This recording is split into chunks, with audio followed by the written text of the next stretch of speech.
Good evening, everyone. Welcome to Myths and Stories. Tonight we will be covering the story of Rhulk, not Vow of the Disciple, Vow of the Disciple of the Raid. Rhulk, Disciple of the Witness. There, that sounds better. We'll do it. Use take two on that one. Yeah. So we got through the raid. Sorry, we had to do a little scheduling redo this week as well. But here we are, and we are going to be going through the Shattered Suns lore book today, which is the mission that came out after the raid was cleared, called I can't remember the name of the mission now. Myth, you remember it? I want to say it's Perseverance. That sounds right. Like Perseverance that? or Preservation or something like that. Maybe Preservation. Yeah. Something with a P. Could be. Damn it! I almost did it. I'm trying to behave, and it's only 12 seconds in, and I'm sucking at this. The new mission. There's the. Okay, let me back up a second. The new mission takes place in kind of like the first area of the raid, and when you get through with it, you get left with a ton of time to run around and explore and mess with all these different interactive things.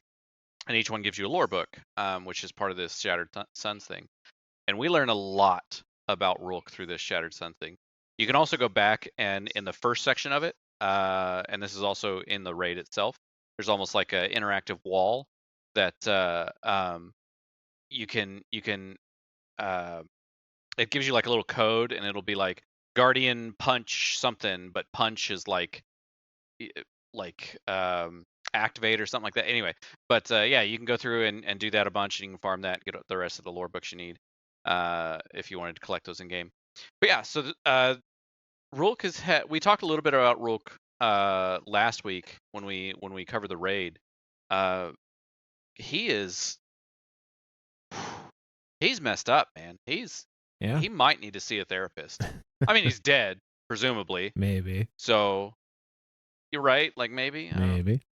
Maybe. Yeah. So we, when we talked last episode, we kind of described Rhulk's history as a disciple of the Witness. This lore book describes his history prior to that and up to him meeting the Witness and kind of pledging himself to that Witness. It's told in a very odd way, right? It is. So, and I was kind of surprised because this is one that Zor read before I did, and he gave me a little taste of it. I did my homework first. Yep. He gave me a little taste of what the themes of it were, and I was expecting a more traditional telling of the story, kind of based on like, oh, we learn, X, Y, Z. But that is not at all how it is told. It is very fragmented. It's very kind of conversational in some of the entries where you kind of have to read between the lines. Absolutely.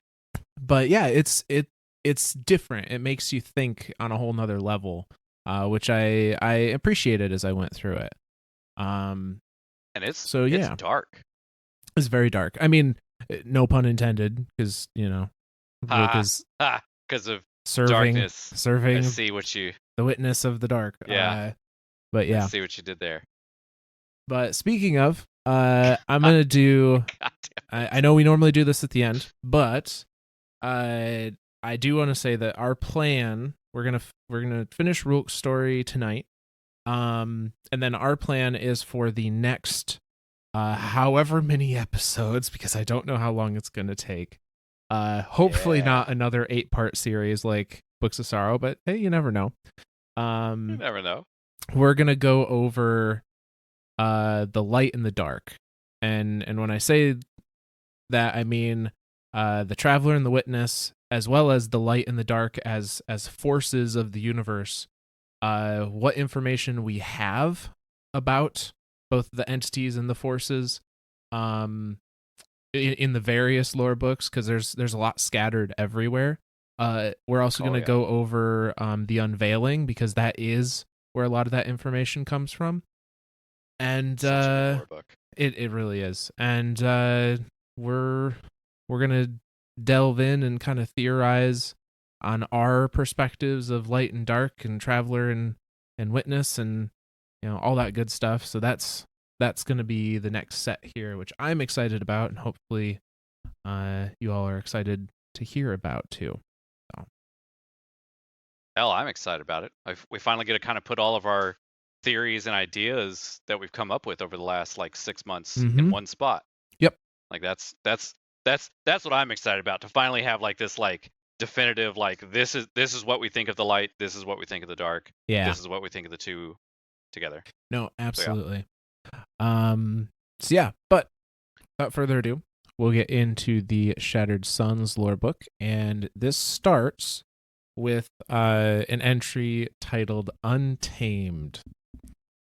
And it goes as thus. What have I done? Noise, noise, noise, noise, noise, noise.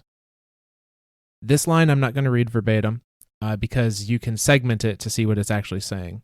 So this line says, fear, mother's sadness, father's hate, children's sorrow, displeasure. How did it come to this? Forgive me. Chaos. Lubre convulses. The sky shatters. This was the cost of justice? An enclosed cell. Introspection. Subjugation incoming. Life upended. You made me do this. You made me do this. I made me do this. Father's face. Mother's face. Empty. Clan broken. Blood pouring. Silence eerie. It was them versus us. Then it was us versus them. I ignored who us was. I forgot who them was. Our city, an abyss surrounds. Lubraean made, infinite, or just empty, divides, silently conquers. Ignorant contentment, love. I was cared for. My clan, safety. Dual fire in the sky, blue light, salvation. Dark light, death. Safety, my clan, my family.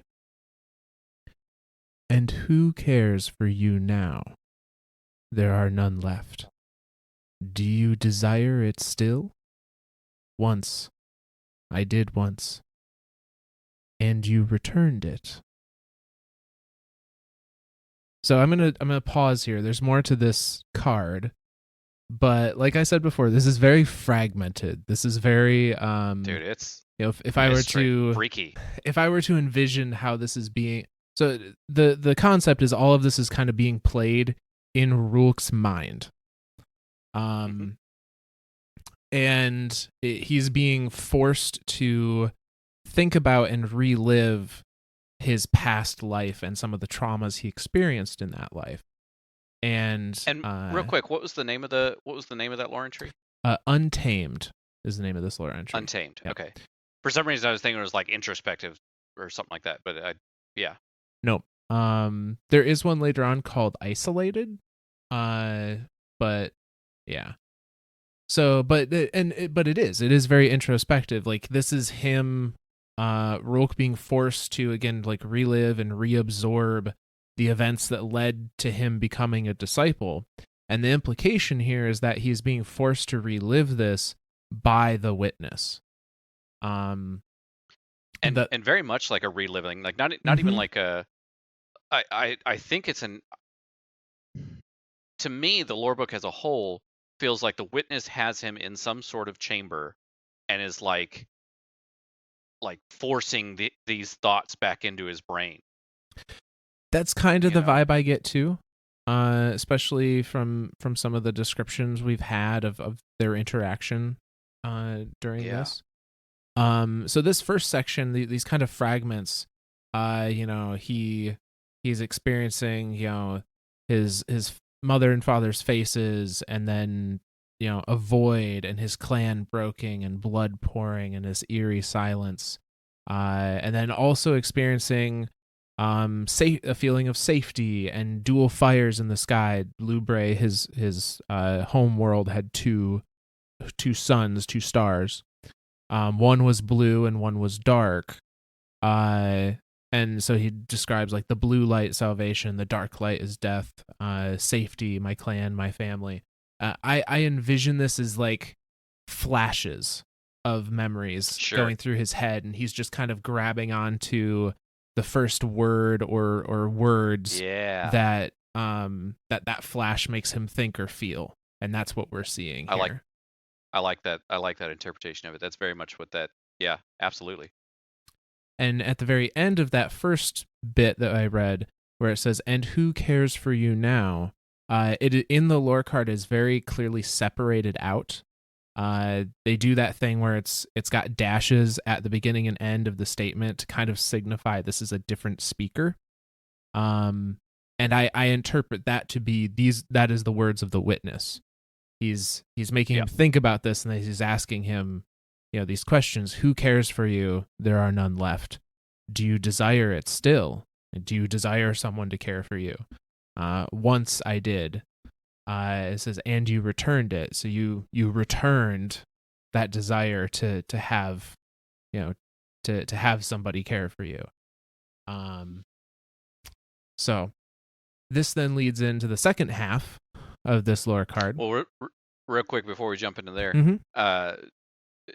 when we had a few theories of like what's kind of happening here, or as far as like the makeup of the home world type thing. We theorized that the two suns, one of them being blue, one of them being black or dark, basically like a neutron star or a black hole and a blue dwarf, would be the two suns that. And so we're thinking it's the two of them are encircling each other in a what do you call that? There's a word for it. Is it binary system? Is that what it is? A binary star system. I think that's the scientific term for it. Easy way to find out. Googles. System of two stars that are gravitationally bound in orbit around each other. Yeah. So that would binary star system. That would definitely make sense. Cool. Yeah, I don't know if the dark one is a black hole per se, just because the gravitational forces, like it would be having an effect on Lubre. Like it would be peeling the planet away into the black hole if it was that close. Plus, technically speaking, you can't see a black hole. Like you can see it's like nothing escapes it. Right. Even light doesn't escape it. Right. They can only theorize where they exist based on kind of the absence of things in that area. Yeah. So yeah, maybe a neutron star. I'm not really sure what would be broadcasting a dark light. Perhaps this is just some creative freedom here, and they've made a new kind of dark star per se. How dare you? How dare you defy science, Bungie, and just make shit up? You can't do that to us. How dare you space magic this? Oh, right. Right, yeah. The entire game literally exists because of space magic. All right. You win this round. But all of that aside, I think if we're going to try and get as close to some kind of realism as we can, blue dwarf makes sense for the blue light. And then the dark light maybe is just a dead star that hasn't collapsed in on itself yet, or hasn't gone supernova, like hasn't gone neutron or anything like that. Yeah, no, absolutely. So, but yeah, so we get and the name of the planet is Lubre. Yes. Yep. The name of the planet is Lubre, which anyone that maybe even if you haven't been super in tune with the lore side of things, if you happen to have run through the raid and gotten the glaive from the final boss from Rhulk, is called Lubre's Ruin, and you'll find out why it's called that through this. Yes. But so, we're gonna go into the second bit of this card there. The witness asks, do you desire someone to care for you still? He says, once, I did once. Witness says, and you returned it. And then it goes into our wildlands. An abyss separates. Lubraean maid, infinite, beautiful. A father, him. A son, me. His arm on my shoulder. Assurances of a collaborative future. A teardown of us versus them. Love shown. Guards across the abyssal bridge. Not guards. Stalkers, we call them.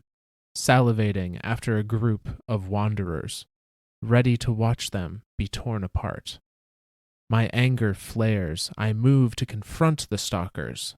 Father's hand holds me back. We lock eyes. His communicative sympathy. His communicate. That's an odd sentence. His communicate It sympathy, is. pain, regret. He won't let me reach the wanderers. Their blood spills. A lesson in inaction. Father wants me to see what he has seen, to feel the powerlessness he has felt, to feel insignificant, to accept the status quo. You were never capable of returning it. Another line from the witness. So in this little bit here, they're out in the wildlands of Lubrae, which are apparently very, very beautiful to behold. And And it vast. seems he keeps referencing this abyss, and I envision this just as a bottomless pit, essentially, a bottomless kind of Absolutely. Yeah. fissure in the world. And Specifically separating the city from like the wildlife. yeah, Like yeah, there's like one main city that is there, and then almost like a moat around it, right? Like yeah. a moat of an abyss, just a pit that goes on forever, and then the wilderness, and then that's it. That's the only thing that exists on this entire planet. And they introduce us here to the idea of there's this bridge that spans the abyss, and we have this group called stalkers. So stalkers, we call them, salivating after a group of wanderers, ready to watch them be torn apart. So they haven't really gone into detail on who stalkers are or wanderers are, but clearly they are at odds with each other in some fashion. Well, and the only reference that we have so far is earlier in this card where he mentions guards Mm-hmm. um, on the city side, and then corrects himself, stalkers. Yeah. So Says so as far as like a side, the stalkers are very much aligned with the city, and they are yes. tearing into this group of wanderers. Yep. And they're he can see this happen. His father's very is holding him back from doing anything. And he's communicating that he has sympathy for Rhulk wanting to wanting to come to their aid, pain and regret at the thought of like knowing that there's nothing they could do to help them. And he is learning from this feeling of powerlessness, of insignificance, of like of to accepting the status quo, that this is the way it is. The Yeah, wanderers will always be, prey to the stalkers, and that's just the way life absolutely. is. Very interesting parallel to be drawn there between the wanderers of Lubrae and the Krill on Fundament, who also had that mindset of just they are bottom of the food chain on Fundament, and that's just the way Holy things shit, I never are. made that connection. No, that's absolutely. That's a wow, I never thought of it that way.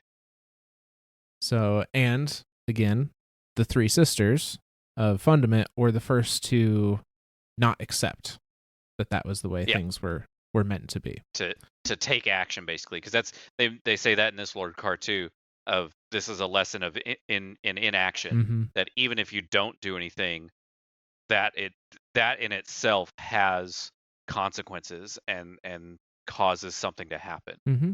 So and in this case, it's kind of like a two-part thing. Like one, that group of wanderers is dead now, and you are still alive. Like even if you had intervened, like that whole thought of like hopelessness, right? Like the even if you had gone and helped, there's nothing you could have done. You'd have just been part of the slaughter too. Yep.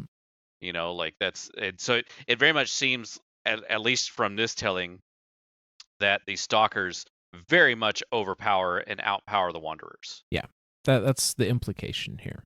It's a very one-sided fight going on here. All right. So, and then this lore card finishes out. Slaughter. Our eyes meet again. Fathers saddened, apologetic, afraid. Not of the stalkers returning across the bridge, but of me. He sees not the same in my eyes, only confusion, anger at everything. You have your answer. It is not our answer to have, but yours to embrace, says the witness. Embrace? Why? Hello? And that's where this one ends. It's this the way these lore cards are for this particular book are really freaky. Like it's like Bungie knocked it out of the park with this one as far as like what type of atmosphere they're trying to set. Like it started off the first amount of freaky that we I guess the first amount of freaky that we kind of have in game is like seeing the witness and him talking to us in that very last final cutscene at the end of the campaign, and it's super off-putting, right? Like it's like you don't it's like you don't want to look directly at him, but you can't stop staring at him, and like as soon as his eyes turn towards the screen, like you're just like, dude, this is freaky. And then like when you're going through the raid, all the raid gear is just off, you don't want to look at it, like it's off-putting, freaky. yeah. It is very off-putting. I do think that Warlock's kind of got the shaft on the raid armor. I'm just gonna put that out there now.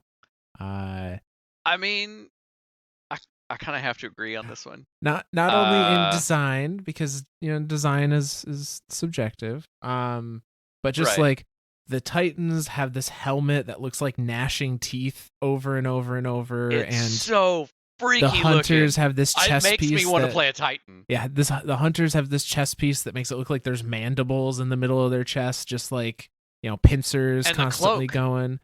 The cloak that we found out, like it has a spike attached to it on the front end, so it literally looks like, if you look at the cloak by itself, it looks like a parasite has latched onto the back of it and is piercing through the heart of the. Like it's freaky looking. Like this shit is really freaky looking, but it's super cool at the same time. But then like Warlocks, we just have like this little like eyeball looking thing with a bunch of eyelashes. Like, okay, you guys are the Cyclops this season. It's fine. You know what? We've had a few good ones in the past. We gotta let Titans and Hunters have their love for a second. Okay. Yeah. So, just to touch on the end there. So the witness seems to be showing him these to get him to come to some kind of answer or some kind of revelation. Yep. And he's telling them, or he's telling Rhulk, in this moment, you were already recognized as not being the same as your father, as not accepting that you were powerless, as being angry that you were powerless. Your father was sad that he couldn't do anything, but he accepted that that was just the way of the world. You, on the other hand, couldn't understand that you couldn't do anything and were mad about it. Yeah.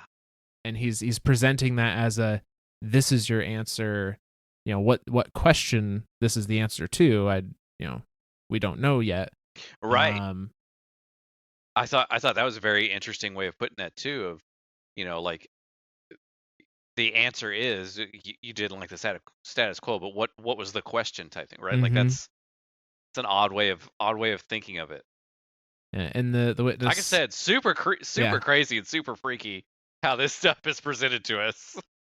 And the witness tells him it is not our answer to have, as in the witness was not seeking an answer to a problem or to a question, but is your answer to embrace. and I think that's where the witness is trying to bring on some kind of revelation in Rhulk, for Yep. whatever his agenda is. Supposedly this is the process of him kind of bringing Rhulk to becoming a disciple. Yeah. So maybe he's trying to bring about understanding of like, you you were different, you were stronger, you never could have lived that beautiful, safe life. It wasn't possible for you because you weren't of that mindset. Yep.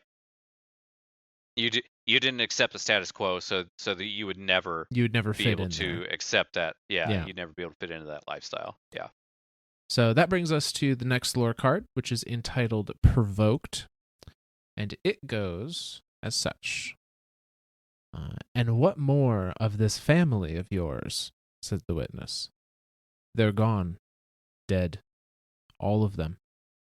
They don't matter anymore. Is that so? What do you even want to know? You want to know more about my father, the Lubraean traitor, or perhaps my mother, another Lubraean traitor? I should have seen it coming. I could tell you all about my clan and my clan father and clan mother, also Lubraean traitors. They were all city dwellers once, loyalists to the regime before exiling themselves. Do you see now what I see? We see unfinished business. We see a child seeking validation. We see great loss. Again, this is kind of in that headspace, a memory. Content, together, a fire burns bright. Our cavern is alight. We hide within it to keep safe. The hazy sky is outside, and surely there are some without shelter this night. Those who will be torn apart by the wild, by the umbral sun, by those Lubraean guards who call themselves stalkers, pursuing us on behalf of a brutal regime. Long ago, there were only wanderers, surviving a harsh landscape covered with shifting, bloodthirsty flora. Surviving wildlife can flatten themselves until they are practically invisible, perfect at going unnoticed until they've split your skin and organs apart. And now, says the witness, we are divided, split by a shimmering orb that appeared briefly in our sky, as if having two suns wasn't already crowded enough. What of this shimmering orb? Asks the witness. It was before my time. It came, we evolved. It left us with a mess. Those who believed in good progress, and those who didn't. Those who believed dwelled in the city, controlled it, filled it only with the light of the sapphiric sun and endless day to keep the horrors of night away, revealing the horrors among us. They pushed progress for the sake of the few, while the rest of us took our chances under the alternating suns. And this shimmering orb you now see before you. There it is, shining like silver in the sky, like the stories told, providing hope, then leaving everything to those who desire control but lack commitment and understanding. Look at them now, says the witness. Bodies, limbs, vaporized remains, a shattered sapphire, lubre irreparable, an umbral sun still shining, darkness. What have I done? What was necessary, says the witness. And that ends that card. Ooh. Ooh. It's just fucking freaky, man. Huh. So this reinforces some of the things we already kind of talked about in the first one. You know, there's a separation between the city Yep. and the wilds. The wanderers live out in the wilds, in a harsh existence. You know, they find shelter Yep. or they're torn apart, essentially. By s- flo- uh uh fauna, like flowers and shit, that like Mm-hmm. flatten themselves so flat that you don't even know that they're there until they have literally ripped the organs and skin from your body. It's a very harsh environment. Uh, Jesus, it is. and he tells of, before Rhulk's time, apparently the shimmering orb, which is implied to be the Traveler, Mhm. visited Lubre and granted them evolution, presumably through technology and intellectual breakthroughs, the same way that it did humanity. And Yep. then it left, like it has done so many other places. to, to And so many other races. and what ended up happening were those that believed in progress as they were shown by the Traveler or by this orb, built the city, and over time that belief turned into uh, conviction, which turned into like zealotry. Oh Like yeah. this Yeah. this is the only path forward, and we're gonna make sure everyone is following that path as we see fit, as we say it should happen. Otherwise you're an unbeliever, you're an enemy, you're not worth Blasphemous. yeah. So um something I do find interesting here is they talk about this city as only having saphiric light, only having light from the blue sun. Yep. Filled it only with the light of the saphiric sun, an endless day to keep the horrors of night away. So I I'm wondering if that just means like they had electricity and the city I had lights that were powered by the sun and had the same like blue hue to it, or if they Sure. literally mean they somehow like froze. That just doesn't make sense. Like how would you take a Right. celestial Like how would the body city? and Yeah. force it Yeah. to only shine light on one spot all the time? So Um I had kind of like two theories about this. Because I don't remember if it's in this, if it was in this lore entry or if it's later on. But they talk about how they siphon energy from it, or they siphon the blue. And I don't know why I never thought of it like what you were saying, right? Like, what if they just had solar panels and they just lit the city with electricity? Like, duh. yeah. You know, like, what is that? The Occam's razor? The most obvious answer is probably the correct answer. So in my head, I've come up with like this super complicated thing of like, yeah, they had a machine and it was like siphoning the thing, and then they had like a dome that they built over the city that was always daytime and da da da da da da. No, I like your idea. Your idea is so much more simplistic and so much more believable. They just hey, Traveler came by, they gave him solar panels, and Traveler left, and they were like, oh shit, electricity, that works. Man, we have Yeah. nightlights now. Holy shit. Yeah, no, I don't know why I never thought of that, and that is literally brilliant. So that's exactly what happened. They made solar panels and turned the electricity on. So we've got, the city that has technology and has light in some fashion, whether it be simplistic or complex. Um, but then there's the wilds, which he describes as the few of us or the rest of us that took our chances under the alternating suns, which I would just see that as a standard day night cycle. Because the dark Well, sun is not giving off light by nature of being dark. oh, Uh, sure. No, that makes sense. unless it is somehow broadcasting black light. But Right? yeah, I don't know. I don't know how that would work. Uh, I mean, is it an essentially it would have ultraviolet to be sun? that's so okay. Okay. So if we go off of that idea, right? If it is UV, then that means it's possibly unfiltered UV, right? And unfiltered UV is like super super deadly. This is true. Yeah. So So it could literally just be an unfiltered UV but what type of it? All right, Bungie had to have just made this shit up, right? Like, Right. Like I feel like does a we're looking neutron for star give answers off for UV? something that Like, doesn't exist. that just doesn't exist.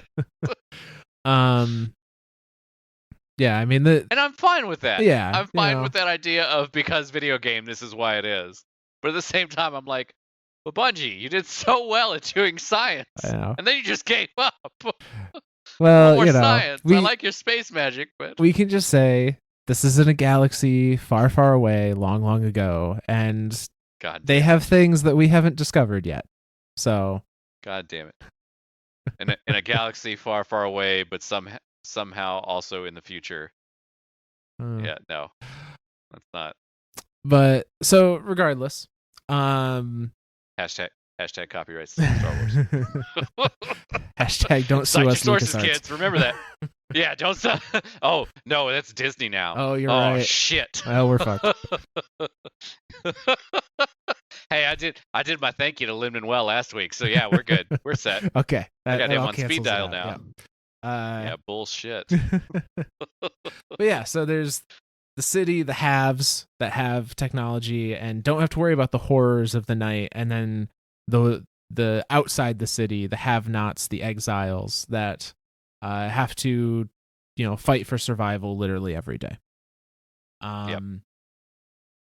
And then we get a little hint, and the witness seems to show a vision of the traveler in Lubre, because he says to Rhulk, and this shimmering orb you now see before you. And Rhulk describes it as, there it is, shining like silver in the sky, like the stories told, providing hope, then leaving everything to those who desire control but lack understanding. So it implies that the witness has some level of control over this like vision dreamscape that Rhulk is in as he's reliving these. And that's what makes me think of it as like a chamber, right? Like it's some sort of apparatus or device or something that the witnesses literally just make, like forcing him to relive these, and can actively put things there and bring things to the forefront of his mind. Well, a pretty heavy theme in the expansion and this season has been psychic energy, which they have very specifically kept separate from the other like void, solar, arc, stasis, blah blah blah. Sure. Is psychic energy. The psyops, the scions are using psychic energy to infiltrate the minds, the mindscape of Lucent Hive, and they talk about us tracking psychic energy to find to find some of the things in Savathun's throne world. During the Vidoc, they describe us as being psychic detectives throughout the story of Witch Queen. So I wonder if, keeping to that theme, if the witness is created a mindscape or is in the mindscape of Rhulk, the same way that the scions make a mindscape or put us in the mindscape of the Lucent Hive. Sure. Rather than being in a physical apparatus, that he is just literally in the mindscape of, or maybe Rhulk, both, and is able to somehow able to control what is being shown there and push those memories to the forefront. Yeah, I say maybe both. I mean, we literally have a machine in the helm that does exactly this with the scion hooked into it. So it could just be something very similar to that. That Crow has very much he's got some words and some thoughts that he thinks the Geneva Convention might need to be brought into this. He has some more words and thoughts and actions this week if you haven't done it, so go do it. Oh, shit. Now I have to go do it. I didn't get a chance to do it today. I was busy building Warhammer stuff. I'm sorry. Yeah. So, but again, the witness shifts what Rhulk is seeing, and he says, look at them now. Bodies, limbs, vaporized remains, a shattered sapphire, lubre, irreparable, an umbral sun still shining darkness. What have I done? What was necessary? So just a hint at like where all of this ends up. So absolute desolation. Now we're gonna move to the next lore card. Annihilation. Which Annihilation. We'll use Annihilation. Little column A, little column B. Yeah, porque no los dos. So the next lore card is Endangered. And it starts kind of in that, dream description again. And it says, "We survive. We give back to the land. We help those in need. They come for us anyway. The regime raids our camp. No logical explanation for those they kill. Clan mothers, clan fathers, children, they kill us without purpose. A red spattering courtesy of a stalker spreads across my face. Bungie, use commas. Goodbye, Fent. Goodbye, clan uncle. I am covered in red. It's all I see. It spills out of these stalkers like an endless crimson wave as I face them. Their valuables and instruments become mine. A glaive of my own. A sapphiric converter. Father is carried off, not killed. Not yet, anyway. Not many of us are left. Mother and the others look at me with concern, not for my injuries, but for those who suffered at my hands. They disrespected your power, says the witness. They were weak. And yet you still saved them when you could, states the witness. So to pause here briefly, this little section, essentially they're in this camp of wanderers that Rhulk belongs to, is raided by stalkers, by the regime, seemingly for no reason other than they happen to be there. Yeah. And kill the wanderers seems to be the main theme. Yeah. And just murders members of the camp, indiscriminately, men, women, children. And one of them kills this person by the name of Fent, who is Rhulk describes as clan uncle, which I assume would mean that he has some kind of personal connection to this person, maybe more so than other clan members. And the blood of Fent literally splatters across Rhulk's face. And then they do this little thing where it says, "I am covered in red. It is all I see." Kind of at first glance implying that, the blood of his uncle splattered across his eyes. But then it reveals that I think they mean he's seeing red as in the description of like he's gone berserk. Like red rage. Yeah, red spills out of these stalkers like an endless crimson wave as I face them. He is fighting. He is doing what presumably no other wanderer has done till this point. He's fighting back. He's not accepting that they are the weaker of the two, and he's winning. Their valuables and instruments. With their own weapons. Yeah, their valuables and instruments become mine. A glaive of my own, a sapphiric converter, which we don't know what the converter is. But the glaive... See, that's the one that makes me think that there's like siphoning, right? Like maybe so. It could have just been a freaking solar paneled flashlight, like damn right? it, that makes so much more sense now.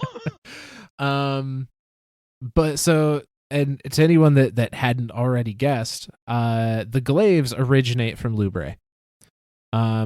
Where originally I believed, and I think we theorized this in our Witch Queen First Impressions episode, that the blade of the glaive that you get during the campaign to then turn into the Enigma, theorized that came from the Witness, that Savathun stole it from the Witness. Not the case. She stole it from Rhulk before sealing him up in his pyramid.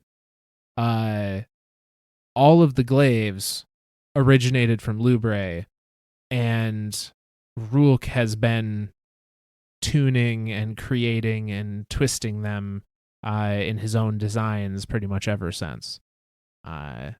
So he is, by all accounts, the progenitor of our glaive and presumably every glaive we'll ever use. So remember, kids, if you like glaives, thank Rhulk. If you don't like glaives, join me in killing Rhulk every week. Sometimes 3 times a week. You're god dang right.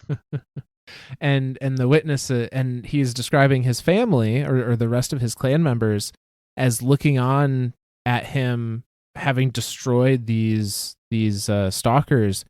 They're scared of him or Yeah. concerned for him, that he would I think have concern is a strong word there. well that They're he absolutely terrified of him. well it's interesting how it's stated here. So it says, mother and the others look at me with concern, not for my injuries but for those who have suffered at my hands. And it makes me wonder, is Bungie just kind of like waxing poetic here, or are they saying that the philosophy of the Wanderers is of passivity? And so to Ooh. them, like, it's not necessarily that they don't have the capability to fight back, but their belief is not to. That like They're dealing passive, harm, so they actively is choose not to. yeah, like, the just the way it's stated, concern for those who suffered at my hands sounds like a statement of like, you are not to cause harm to another Lubraean, regardless of Yeah. what has been done to you, kind of thing. Interesting. I've never thought of it in the sense of like a like I every time I read this I thought of it as like a like the regime, the powerful, the stalkers, and the wanderers, the weaker, the oh don't hurt me. But it's very it could absolutely be a level of a passive lifestyle of a non-violent way of life, and then to see for the other clan members to see this absolutely violent, like he grabs a glaive and starts hacking and slashing and just tearing the snot out of all these stalkers until there's none left. Like that would be a very traumatizing thing to the clan as a whole, right? Like Mm-hmm. And that'd be gnarly. the witness says, they, your clan, disrespected your power. And Rhulk agrees that they were weak. And the witness goes on, and yet you still saved them when you could. And then that gets into the next half of this lore card. And it says, the stalkers attack us under the umbral sun during a migration. They know how to find us. They know we move at twilight, the space between when the stalkers hunt and the planet kills. We barely survive. At the safe house, they dance and sing, not in celebration, but in admiration of their continued existence and in memoriam for those lost. I sit in anger. I hunger for revenge. Loss meant little to our kind. It was too rampant.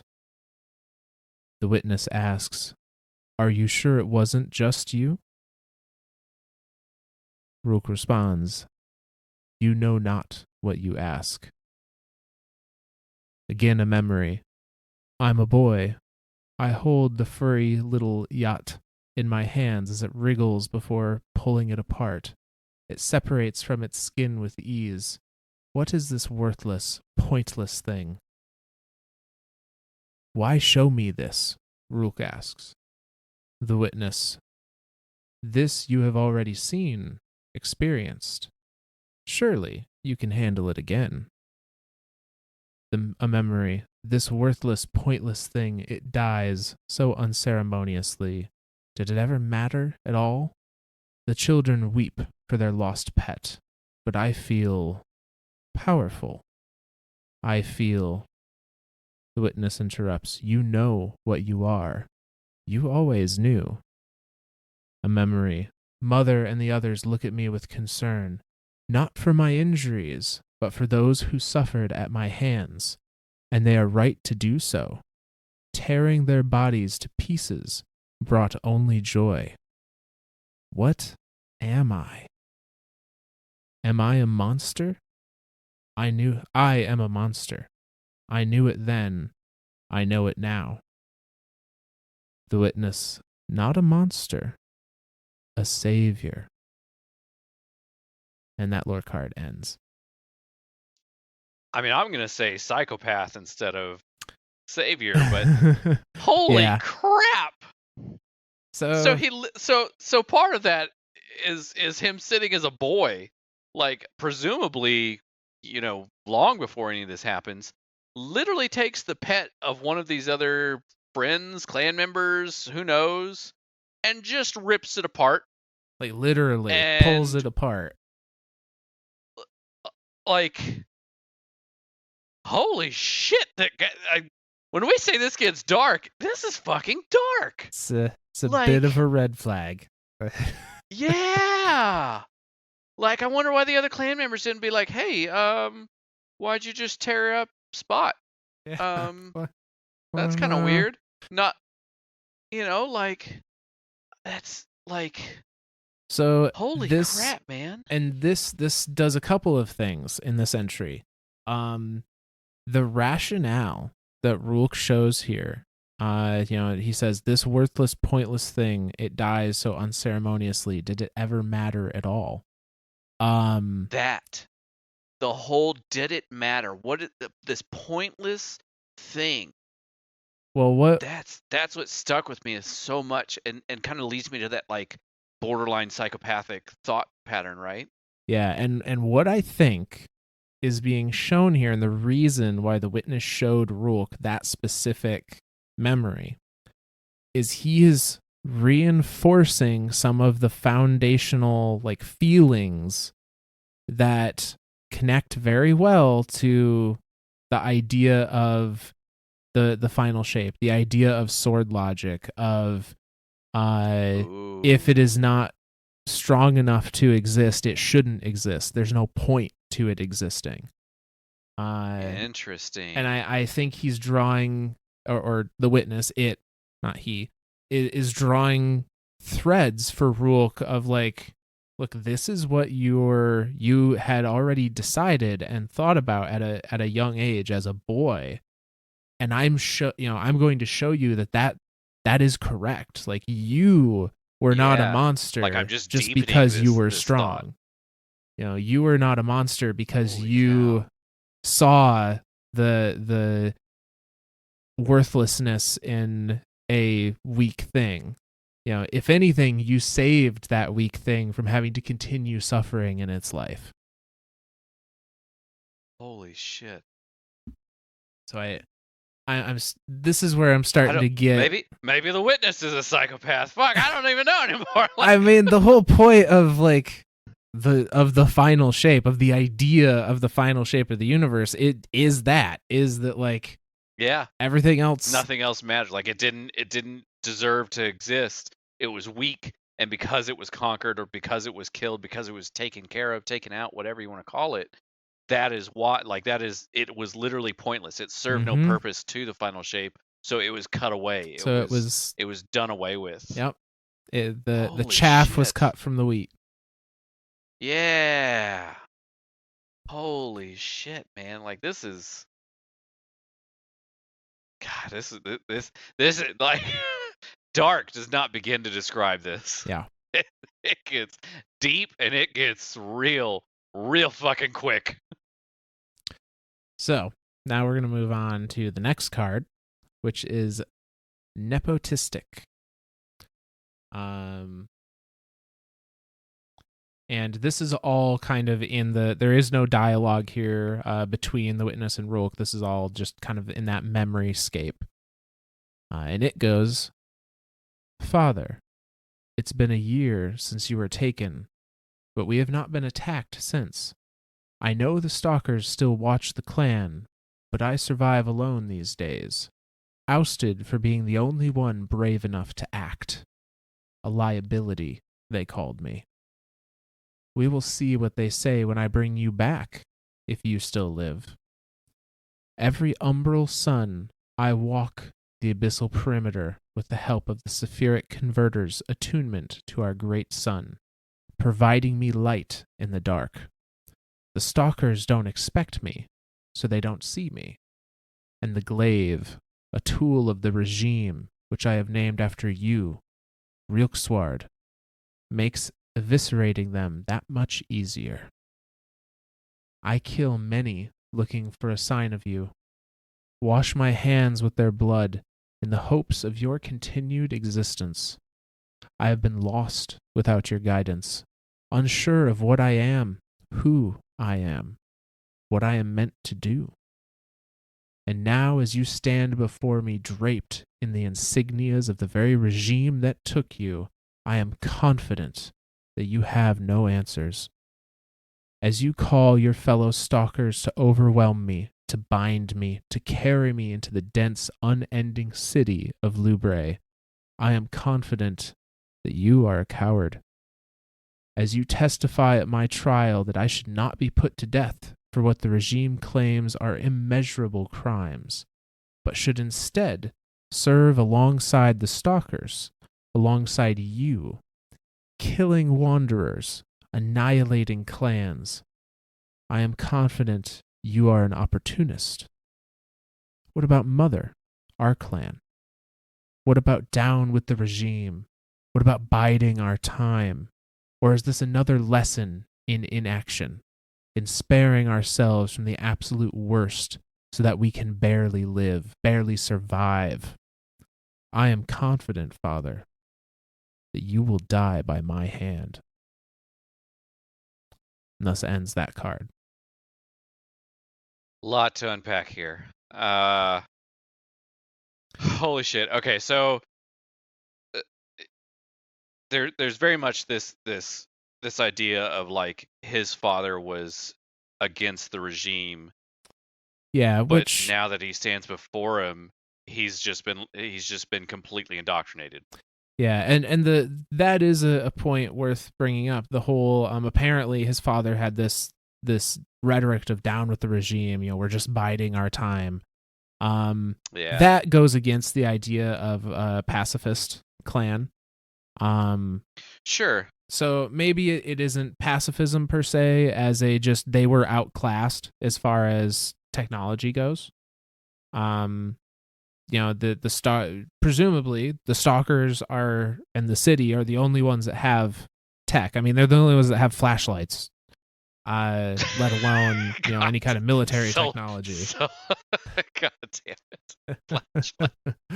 God damn it! That's the epitome of their technology is flashlights now. Like and all the wanderers are like, look at this fucking black magic. What is this shit? And they're just over there like, woo! Well, it's interesting to think about it. Like to us, flashlight's not gonna stop anything. Like if something's coming after you in the dark, if an animal or something's attacking you, like a flashlight's not gonna make them go, oh shit, and run away. Oh shit, run away. But in this world where presumably it's only ever been the light of these two suns, and maybe because they talk about it being safe to travel when the blue sun is out, and they have to hide when the umbral sun is up. Well, even then, like traveling while the blue sun is out, now they get caught by stalkers. Right. So truly, the only safe time is in between those two times, right? Like, or the safest time, yeah. But the safest time is at twilight. I wonder if the flora and fauna of their world, for whatever reason, evolve to only be active during their night cycle. Sure. If something as simple as just having light that is the same color or same wavelength or whatever as the sapphire sun is enough to maybe harm those creatures in some way, and that's why you're safe as long as you have one of these converters, as they call it. Let's just call it a fucking blue light flash. That's all it is. It's just a flashlight with a blue filter on it. That's all it fucking is. Traveler dropped his blacklight after a rave, and all the Lubre were like, holy shit, this is exactly what we needed. Make more of them. God damn it. Now they're all just sitting around. Yeah, no, that's exactly what's happening. Yep. Yeah. Yep. But yeah, so he's gone to great lengths to find his father. Yep. He's even named the tool of his rebellion. This glaive, he's named it Rhulk sword. as he's In carving his honor of his way father. in honor of his father, as he's Yeah. carving his way through stalkers to try and find some sign of his father's survival. And when he does, it's in the form of his father standing before him in full regime garb, presumably working alongside the stalkers and trying to get Rhulk, his son, to be doing the same. Join us. Oh, I just had a Rhulk, I am your father. No, that's impossible. Look inside yourself, Rhulk. We're definitely getting sued by Disney. Fuck. Oh, it works though. You know it to be true, Rhulk. No. Yeah, that's exactly what's happening here. And somebody somewhere is getting sued by Disney, and And his hopefully it name isn't is us. Ztorialis. You're goddamn right. Yeah, no, that's exactly what's happening there. And he's pissed about it. Like he sends all of it. Like the father sends all of his stalkers to tie him and bind him, and they hold a trial. And his father's like, no, let's not kill him. Let's put his talents to use. Yeah, and Rhulk comes to join the dark side. God damn it. And Rhulk comes to some conclusions in himself, and that is, his father does not have answers to any of the questions Rhulk has about himself. His father is just a coward, and despite all of his words of bravado, has just folded into the regime to survive. Yep. He is an opportunist. An opportunist. Somebody who's just going to take, whatever advantage is thrown their way for personal gain, personal survival. Mm-hmm. That's not even necessarily personal gain, right? Like literally just personal survival. Like, oh, hey, joining the regime kept me alive. Fuck it, that's what I'm going to do. Like, that to me is kind of like a pacifist thing, but like, I don't want to say that's a pacifist thing, because that's like, I still like the idea of these wanderers being that pacifist lifestyle, and because that really does kind of solidify the looking at Rhulk as like this like horrible thing, like not even like human anymore, right? Like or whatever. I wonder if whatever species they are, if it was a pacifist lifestyle, but not by conscious choice, but by just years and years and years of there being no hope of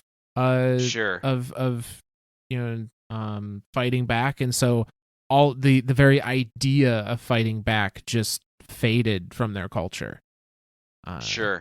Pacifist by circumstance rather than choice.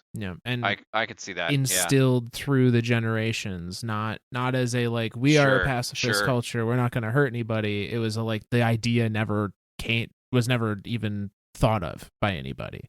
Yep. I like that. I like that idea. That's what I'm sticking with. Yeah, that's what's canon now in my mind. Well, there we go. Hopefully nothing contradicts that in these last couple lore cards. Fuck. Well, shit. So the next card is entitled Defiant. And this starts with some conversation between the witness and Rhulk, and then goes into the memoryscape. So it begins from the witness. The regime took all that mattered to you, and yet you blamed your father? Rhulk. The regime never lied about who they were. They were brutal, yes, but honest. Witness. Honesty meant something to you? Rhulk. It meant everything. Witness. Interesting. And so, in the face of your father, the hypocrite, you leaned on the regime that enslaved you both instead, that killed so many of your kind. Rhulk. The regime did not enslave me. It freed me. Into the memory. The regime puts the glaive back in my hand. the one that I named in honor of you. I have renamed it Rhulk's Bane, and no matter how you try to hide it, this scares you, just as I knew it would. I'd be lying if I said I didn't take pleasure in this, but I do. Just as I take pleasure in the constant sephiric light and the roof over my head, the consistency in regular meals. The regime lives well, comfortable. The city may be overcrowded, the laws may be strict, the few may have all the power, but at least we're not out there trying fruitlessly to survive. At least we're not out there scared, cold, and alone, wondering if we'll live to see the next rise of either sun. But most importantly, Father, nobody denies me my thirst, my lust for blood. They encourage it, feed it, and they have begun to show me truths about the Wanderers, about what the glimmering orb encouraged. You always claimed the hands of the regime were stained red, but you never showed me yours, until now. How dare you stand before me now and confess your disloyalty to the regime? How dare you lie to me again? You may have overwhelmed me this time, escaped my grasp, but I am coming for you. I will end this. And thus ends that card.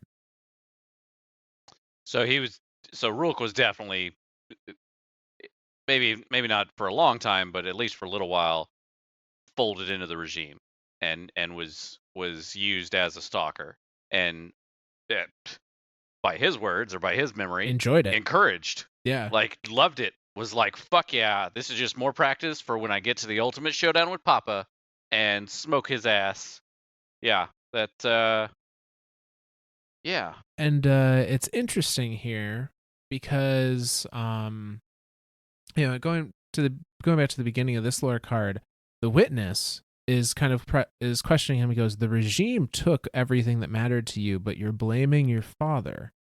And Rhulk is saying, "The regime never lied to me. They were brutal, but honest." And that apparently meant all the difference.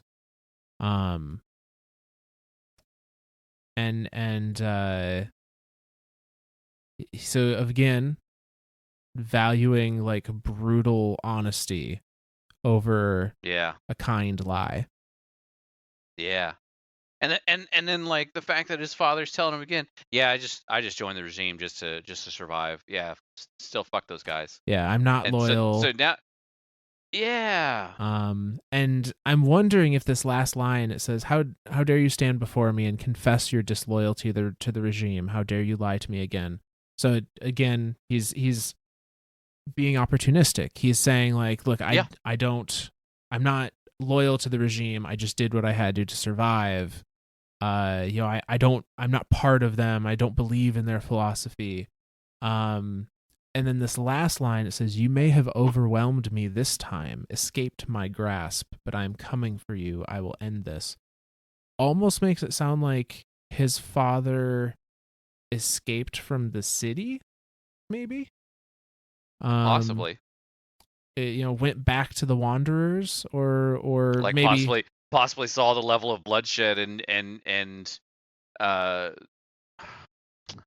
don't know what other word to use it, but psychoticness of his son, and was like, whoa, I need to start warning people. Yeah. Like, so but needless to say, it just kind of solidifies Rhulk is saying like, I kind of like being a bloodthirsty animal. Like that is what I enjoy. I enjoy having a roof over my head and food and not having to fight for this meager survival every day. And being able to feed this hunger for violence. And he speaks of, he's been shown truths about the Wanderers and about the Traveler that change his perspective on things. And so we now go into the next card, which is entitled Isolated. And this starts this is almost entirely conversation this time.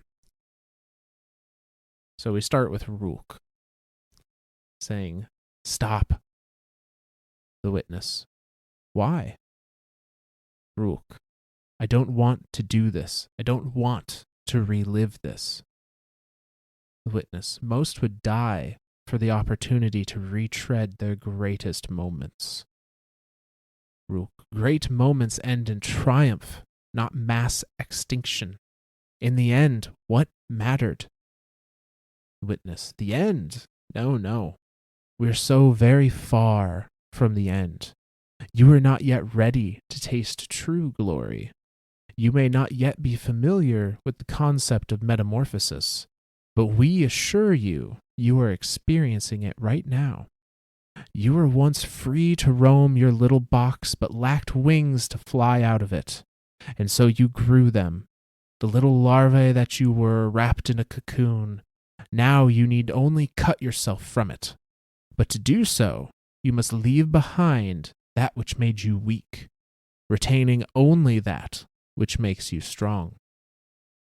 Rhulk, "But my world, shattered." Witness, "Recreated here for you, reformed all around me.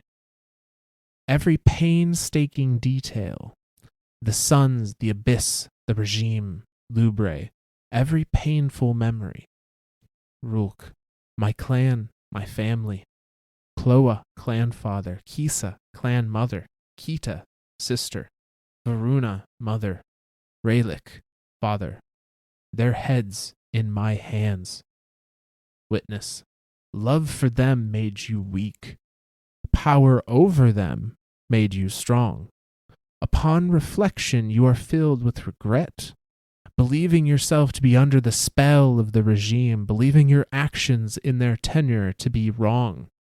But morality, oh dear Rhulk, is subjective. And now that you are all that remains of Lubre, isn't it time you made the rules? Isn't it time you looked back upon your life with pride?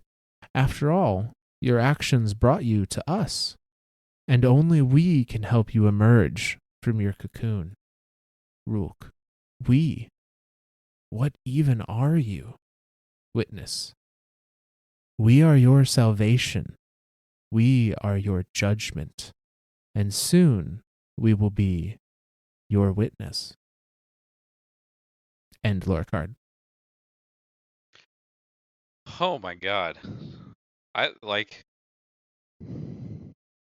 I reading it the first time, I kept I c- brain melt, gone. That's literally like that's what's happening again. I there's so much happening in each of these lore entries that I'm having a brain melt. Like I'm literally having like my brain is just imploding in on itself. So let's break it down a bit then. I don't even know where to. I was going to say I don't even know where to start. Like, so if we kind of go from the beginning of this conversation here, Rhulk is essentially like telling. I see this as a break in the kind of the flood of memories, and Rhulk is saying like, "Stop! I don't want to relive this. I don't want to like Rhulk see." knows what's about to be shown to him. Yeah, I don't want to see what is happening or what is going to happen. And the witness is saying, no, you have to. Like, I'm showing you this because you need to let go of those weaknesses. You need to let go of the ability of the regret and the ability to still have love and compassion for the thing, for the people that you left behind. Yeah, honestly, yeah. Like cut ties with all your feelings and embrace that because what would you call that? You need to be cold and calculating and sharp. Yeah. And that is the metamorphosis that the witness is trying to get Rhulk to go through. He's saying you already did all of these actions to show that you're capable of it. You have it in you to be the thing I want you to be this, cold, calculating, perfect example of the dark philosophy. And I just need you to take that last step and cut yourself off from everything that isn't that. Cut yourself Jesus. off from compassion and love and caring, and only adhere to your quote unquote true nature. And Jesus. that's what I see this. That's what this whole conversation boils down to in my eyes. Absolutely. Is like that's that. you know Holy crap! This like this, I'm having a hard time with this. I don't know what it is about this set of lore books that I don't know if I see humanity in this, right? Like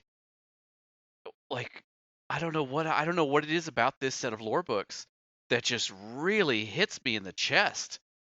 That I want to just go give Rhulk a hug, let him know, hey, it's okay to love, and sometimes people suck, sometimes people betray you, sometimes shit happens.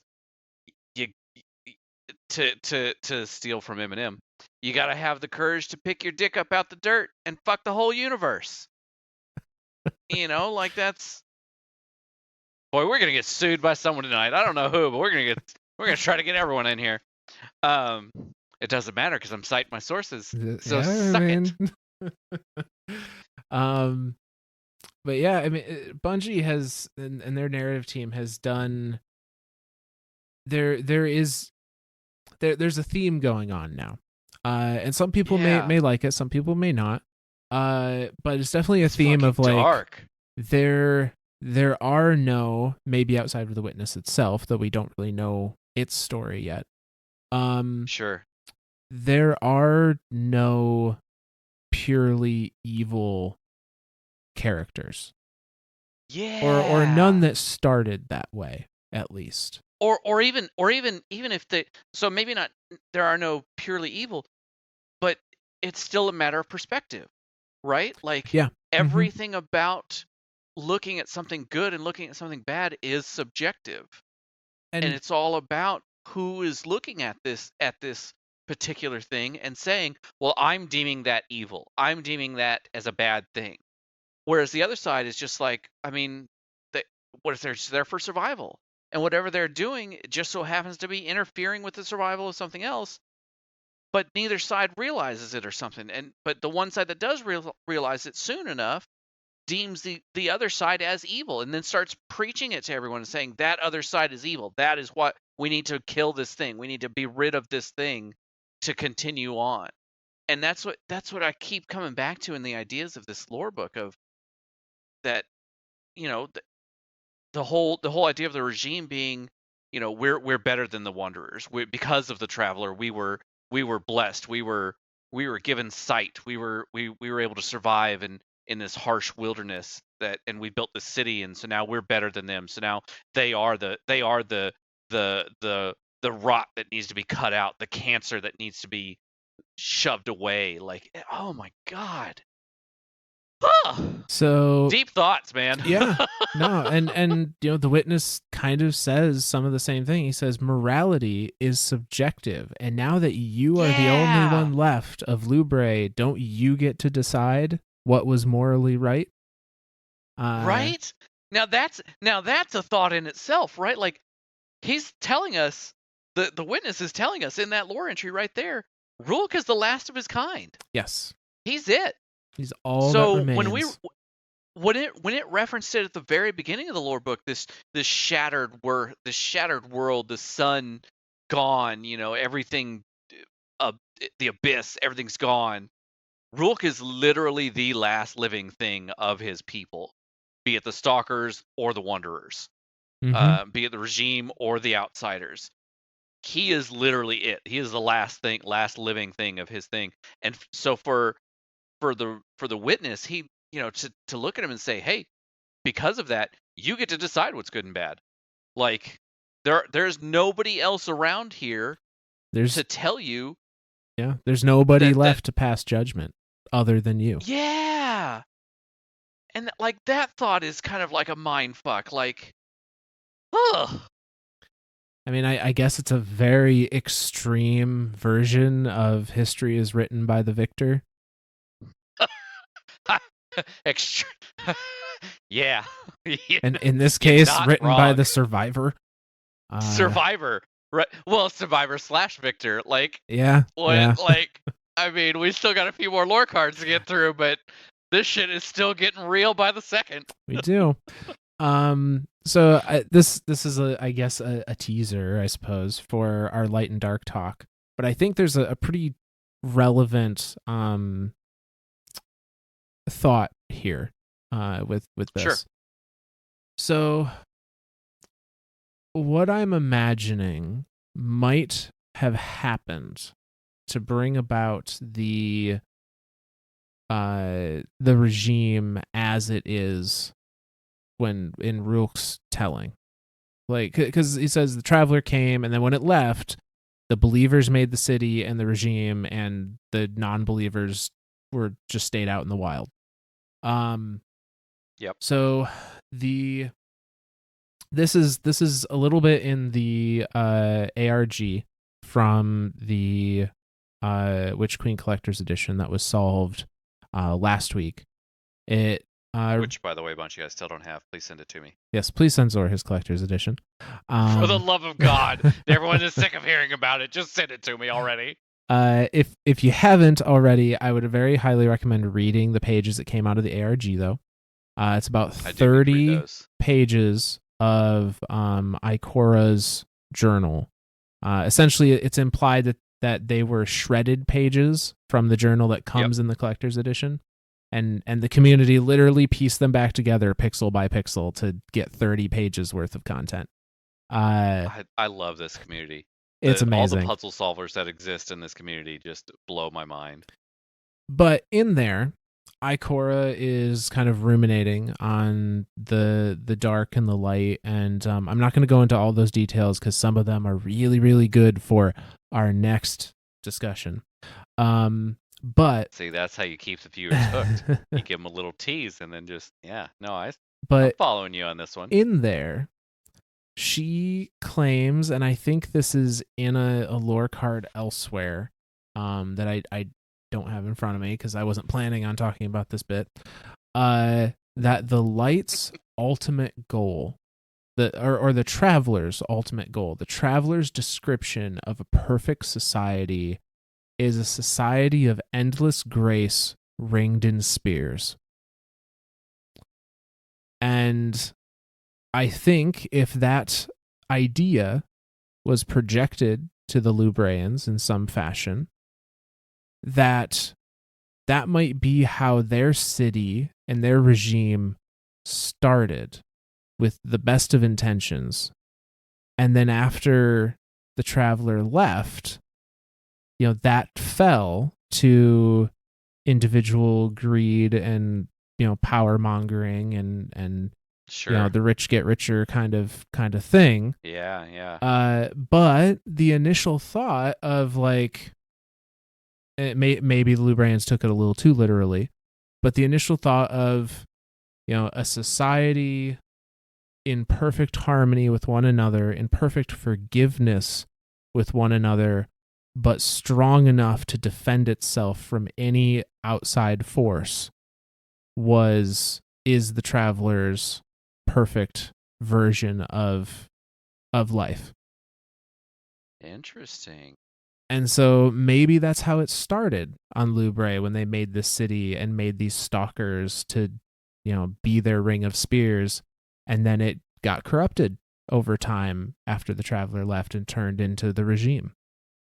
Well, and that makes me think of like what the travelers. Yeah, I really don't want to dive into it, but I mean, you almost have to. Like, it is the ghost for humanity. It's like final stand, right? Like, is that the hey, in order for humanity to survive and like it has each time that I'm curious if the traveler each time that it stopped at a civilization, done its thing and left, it's been like it's been a genuine like trial and error thing. Like, is this thing literally just doing I think science? So. Like, I think so. is it Is it bestowing like technologically advanced, like, okay, now you can defend yourselves. Okay, darkness is coming. Oh shit, you can't defend yourself enough. All right, bye. Try again, and goes to the next thing and is like, okay, well, that didn't quite work. So what if we give you some type of tool that you can like channel the light through? See what that does. Oh, okay, that's working pretty well. Oh, it's not. Oh shit. Sorry, splicers. Bye. And then just goes to the next one and is like, okay, well, that didn't work. How about I just give you a piece of me and you can just channel the light through yourself? Oh, that is working. Oh, okay, well then I'm good. Like, this is where I'll sit. I again, I don't want to get too deep into it. Spoilers for next episode. But we by the accounts we have, as few and far between as they are, it does not seem like the Traveler has ever graced a planet in the same way as a previous or future planet. No. So I And do. that would definitely lead towards that scientific thought, right? That hypothesis and trial and error stuff. Well, and the Flower game was a game of iteration. It was a game of, we play the game, we see who wins. Okay, now we come up with a different strategy, see who wins. Now come up with a different strategy, see who wins. And the Travelers Holy may be shit. just playing a very small version of the Flower game with each planet it visits, each civilization it visits, to try and find what's going to be the winning combo. Holy shit. So, spoiler over, or teaser over. Teaser over, I guess. I don't. Fuck. We will discuss all of that in much greater depth on our next. Find out more series. next time. Yeah. No. But no, now we're gonna go into the next lore card of Shattered Suns, which is titled Tainted. And this is a combination of all sorts of things, but starts with the witness.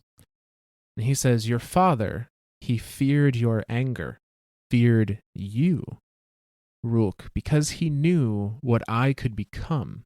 He knew what burdens flowed through my veins. He too felt them, lived them." And it enters a memory. "I am a boy. My father skewers 3 stalkers in front of me. His eyes are crimson, his sharpened teeth bared as he moves to bite their heads off. For a time, my father embodied what I felt inside. I looked up to him, believed I could confide in him. He felt a bloodlust and he despised the regime. But as they did with me, the others began to see him as a liability. So he softened and softened, until, in my opinion, he degraded to the Lubraean equivalent of fetid rot." The witness. "And so you treated him as such." A memory. "I stared into the face of my father, his severed, shattered head held in my hand, dripping with what once stayed within. A consequence of weakness, his own. In search of my father, I reached the final hiding place of my clan. Devoid of all active life, as were the rest, but filled with tokens, trinkets, heirlooms. They left in a hurry, all who remained, and I know where desperation takes them. The same place it takes me, the abyss."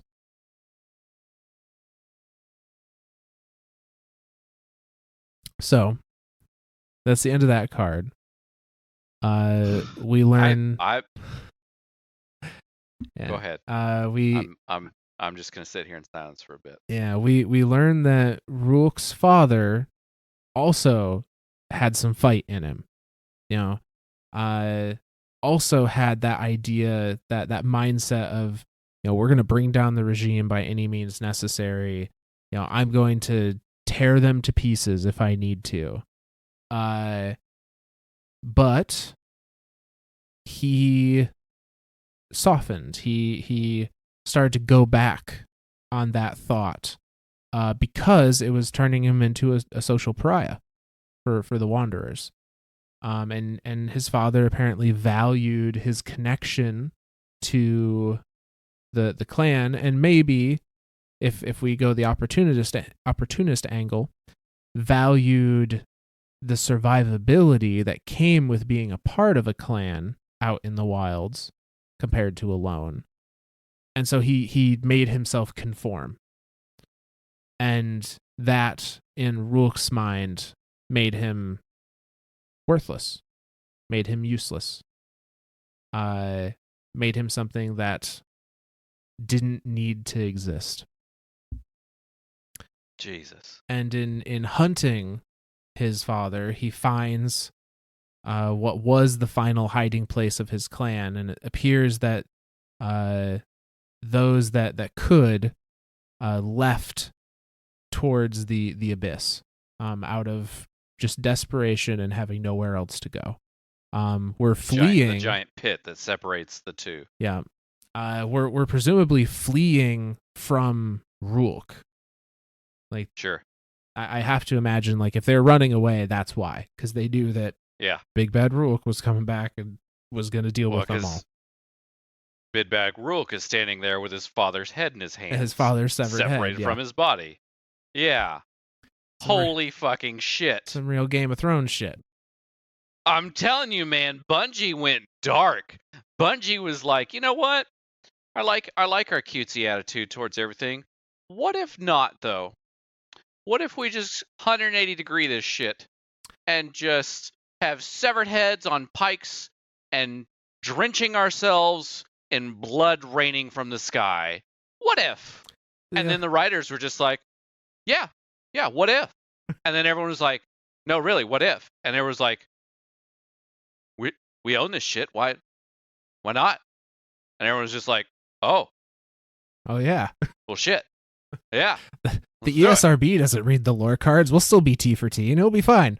Exactly. Nobody reads the lore cards. Guess what? 7,000 of our viewers. No, I guess we have to divide that by the number of episodes. 7,000 of our downloads say otherwise, friends. Oh. But we read them. Yes. We read them. We do. But yeah. It's nuts. Like, he's gone full dark side. He's gone full Sith. Full Sith. Yep. God damn. All we need is an Obi-Wan dialogue. You were the chosen one. you were meant to be. It's over. I have the high ground. Don't do it, Rhulk. I'll never give it to you. Damn it. God damn it. See, now that's all you can see in it now, right? Yep. Like, that's little, like, as soon as that, and the fact that Rhulk is so close to Luke, like, yeah, that's all you can see now. And that's all you're going to see now. Yep. Like, and oh my God. And the new sword from whatchamacallit is a lightsaber. The Iron Banner sword looks like a lightsaber. Yeah. Well, when you put certain shaders on it. Fuck. There you go. Destiny is just another Star Wars. Destiny is just another Star Wars. So it's significantly better I'm okay than with that. The last trilogy, so Sure, I mean, you can't have the story without the full. It's fine. It's whatever. Fine. Yeah. It's whatever. It's fine. So everything's fine. Moving on to the Desk next card. On fire. House is on fire. It's fine. Whatever. Moving on to the next card. This one is titled Assaulted and is entirely memory. And it goes, The Abyss. The artificial crack in Lubre, separating the desired from the undesired. A crevice devoid of all but a strand of concrete to connect the halves. There, amongst the brush that conceals those approaching, I find them. Trembling, unsure of what would come next, regardless of encouragement from Father. He seeks to ferry them into the city of Lubre unnoticed, through the tunnels below. How he plans this, I don't know, but I do not intend to find out. My emergence from the deep forest was not unexpected, or so my father claims. Mother is here. Clan Mother is too. I do not see many other familiar faces. They have been worn down, beaten, broken, in search of a forever home. I must give it to them. I must. But they plead, they reminisce, they appeal, they claim to love, to care. Mother brushes my arm, touch designed to evoke inner goodness, one I am supposed to have forgotten. She apologizes for my exile. Then Father apologizes for everything. For the furious example he set, for earlier inaction. He wants to do right. He wants our clan to live a comfortable life. I see sadness. I see truth. I see regret. Perhaps this is the way. Perhaps my time with the regime has clouded my judgment. And perhaps my tumble into the abyssal chasm is the result of my overwhelming catharsis. Or perhaps it is the cost of naivete. Their faces grow smaller as I plunge deeper, but I can still make out their expressions. No longer do any of them, the adults, the children, no longer do they show regret or pain or sorrow. Their faces show relief. And thus ends that card. So his father was definitely trying to like sneak his clan in. Like, so Yeah. there was definitely a level of like, I miss my family type thing, and now that he has fully indoctrinated himself into the regime, there was that now it's like a triple. Oh, he wasn't just a double agent; he was a triple agent. Right, Like, yeah. So he literally was just saying whatever he could to Rhulk just to get to Rhulk to kind of like go away, so he could find the rest of his clan, sneak them in, and indoctrinate them into the regime. And Rhulk is just like he doesn't even know what to think anymore. Mom puts her hand on his shoulder to try to comfort him, and he just like no connection there. Like whatever emotions or whatever he had up until that point are they're just gone now. Like it's full psychotic break now. Well, I read this a little differently. Or I Okay. took a little different viewpoint on it. So I took this as his father was trying to sneak them in.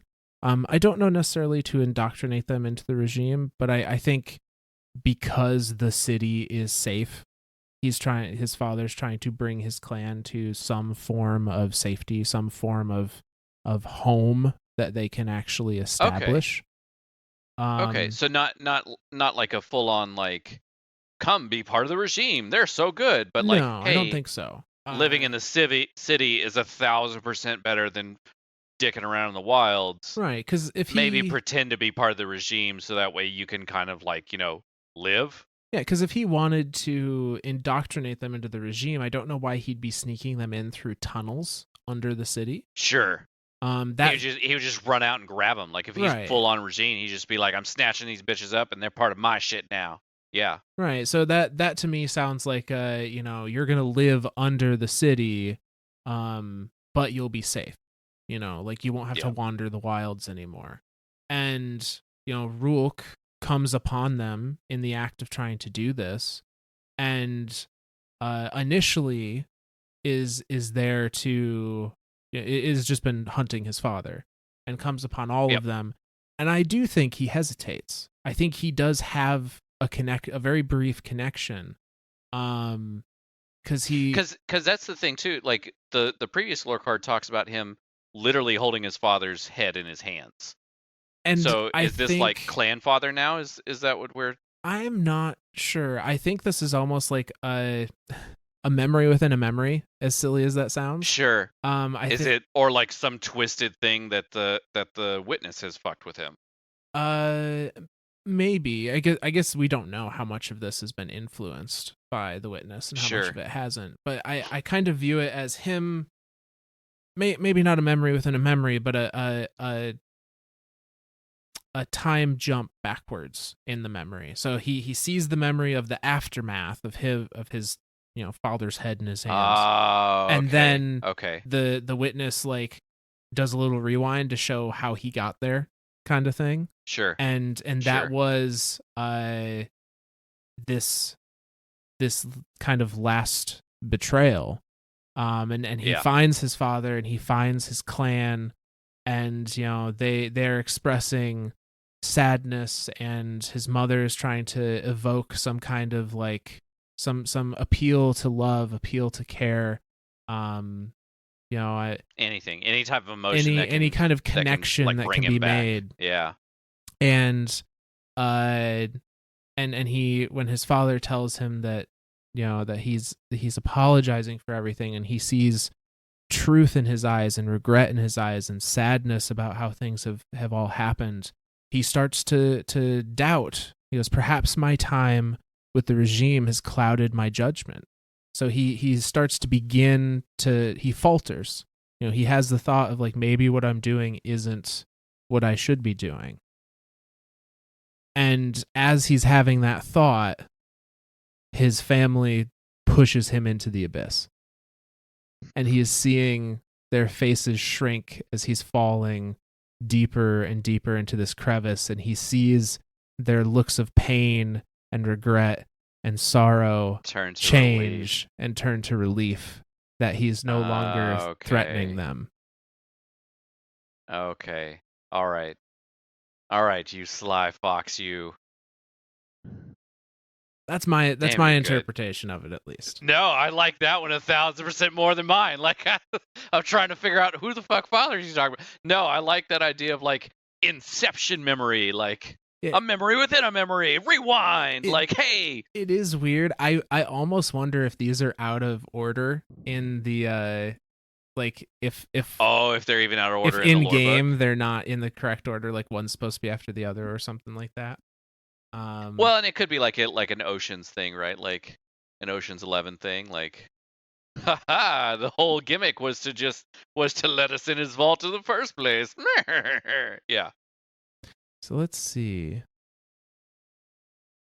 Yeah. I was just looking at the previous lore card, and yeah, it doesn't reference like clan father, it references father. Yeah. And in this one, and this one also well, references father. So yeah, I'm not 100% sure what the connection between those two events is, because it does end with the previous card as in like, oh, they've fled to the abyss, and then this is at the abyss. So yeah, like at the edge of the abyss. But no, I still like your interpretation of it though. I like that idea of like he's shown up there and he's ready to fucking kill them all. Like he's just like, this is it. I'm ending this shit. And all of his people that he's grown up knowing are there, and they're like looking at him like, hey, we're so sorry we outcast you. We're so sorry that you had to be that we put you out. And he's just sitting there like, what? And they're like, yeah, we didn't mean to. We just wanted to we didn't know what to do at the time, and da da da, and oh, JK, you're off the cliff. Like, yeah. Yeah. Do you want a hug? Bring it in. Come give us a hug. Just kidding. Bye. Like, yeah. But yeah, to think of him falling to the abyss and looking up and seeing their faces start off as grief and sorrow and everything, to turn into relief, to, oh, thank God we killed him. Oh, thank God. Mm-hmm. Like, he can't escape the abyss. There's no way. Like, we're safe now.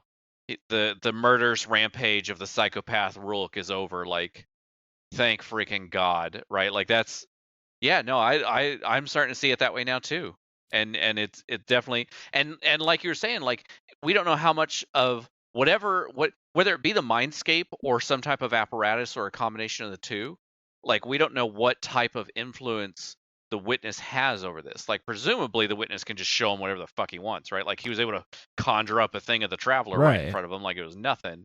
So yeah, so presumably he has at least a little control in there, if not a shit ton. Yeah, if not complete control.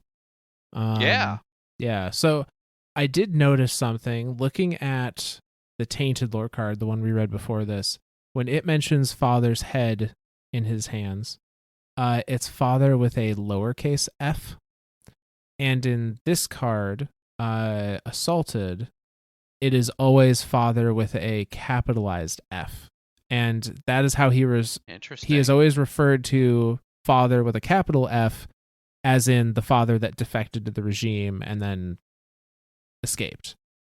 So I do think that it might have been clan father in the previous one, Sure. just not specifically called clan father for whatever reason. Right. Because for some Vex reason. For some Vex reason, yeah. See, we can do it too, Bungie. We can just explain shit away for no reason. Yeah, I see your game. I see your game. Two can play at this. If we ever end up in the unthinkable situation of making our own merch, that is absolutely going to be a t-shirt. For some Vex reason. Oh. I like it. I like it. It's so easy to help explain things. Well, why did I don't know, some Vex reason. I like it. This leads us to the penultimate lore card of the Shattered Suns, called Lamented. Ooh. And fucking big words here. Penultimate. Jesus, when did we get? Who gave you a thesaurus? Did you get a thesaurus for your birthday? I did not, because I have access to the internet. Well, shit. Prove me wrong. Guess I do still have ideas for birthday gifts for you. One thesaurus. Check. All right. Done.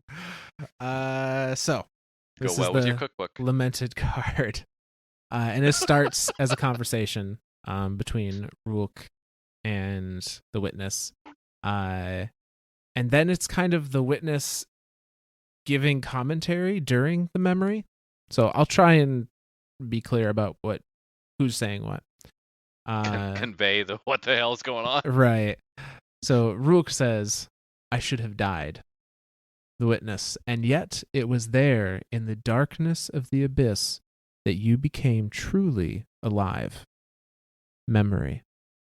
"I lie amongst swamp and rock and ruin. The abyss is not unending after all. The wrathful sounds of unchecked nature draw close. Down here it is dark, and in the dark they thrive. I am broken."